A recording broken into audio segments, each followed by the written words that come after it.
I don't even know how to begin. It still feels so unreal, but it happened. I swear it happened. I was home alone that night, just like any other Saturday.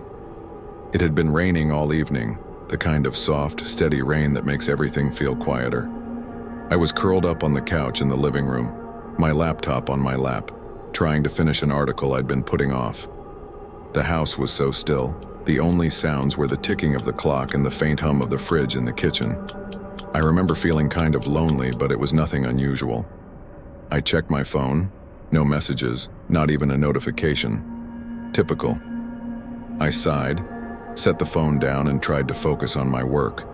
That's when I heard it. A faint creak like a footstep coming from upstairs. It wasn't loud, but it was enough to make me stop typing. I froze for a second, staring at the staircase. My first thought was that it was just the house settling. Old houses make noises, right? That's what I told myself. But then it happened again. This time it was louder, more deliberate. My stomach dropped. I tried to laugh it off, but I couldn't shake the feeling that something wasn't right. "Hello?" I called out, my voice sounding small and shaky. There was no answer. Just silence. I told myself I was being ridiculous. I tried to ignore it and get back to my laptop, but I couldn't concentrate. And then, out of nowhere, there was this loud thud from the kitchen. My heart felt like it stopped. It wasn't subtle or random. It sounded like something heavy had fallen or been knocked over. At that point, I was too scared to think straight, but I also couldn't just sit there. I grabbed my phone and turned on the flashlight. I remember my hands were shaking so badly the beam of light kept jittering.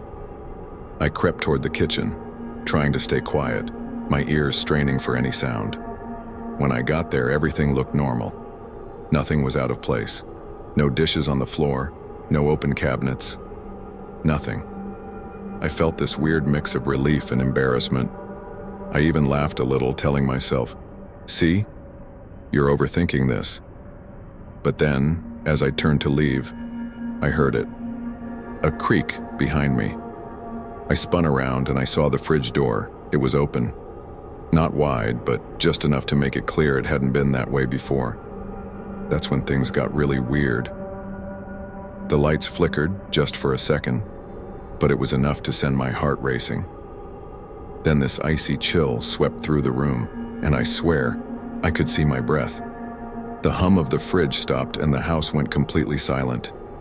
And then I heard it. A voice. A whisper, low and guttural but so clear. "Get out." I stumbled back into the living room, my flashlight darting around like I was trying to find something to hold on to.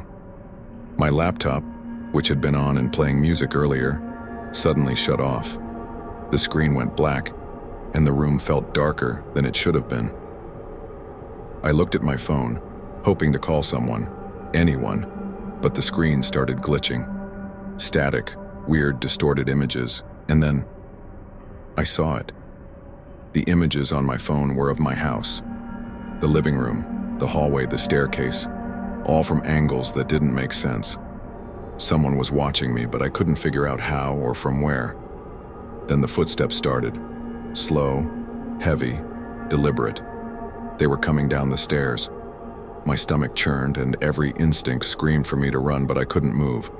I stood there staring at the staircase, and then I saw it. It wasn't a person, at least not entirely. It had the shape of a person, but its movements were all wrong, jerky, unnatural. And its face, it didn't have one. Just a dark, empty void where its features should have been. It pointed at me. Just pointed. I screamed. I screamed so loud my throat hurt, but it didn't stop moving. It came toward me, and I stumbled back into the corner of the room, crying and begging it to leave me alone. "Stay away from me," I shouted, but it didn't even flinch. The last thing I remember is it lunging at me. Everything went black after that. When I woke up, or thought I did, I wasn't in the house anymore. I don't know where I was, but it was dark, cold, and silent. I couldn't move or scream. And then I heard that voice again, whispering, "You're next." I don't know how I got out. Maybe I didn't. But I'll never forget that night. Something was in that house with me, something that wasn't human, and I don't think it's finished. Sometimes being alone isn't the scariest thing. It's realizing you're not.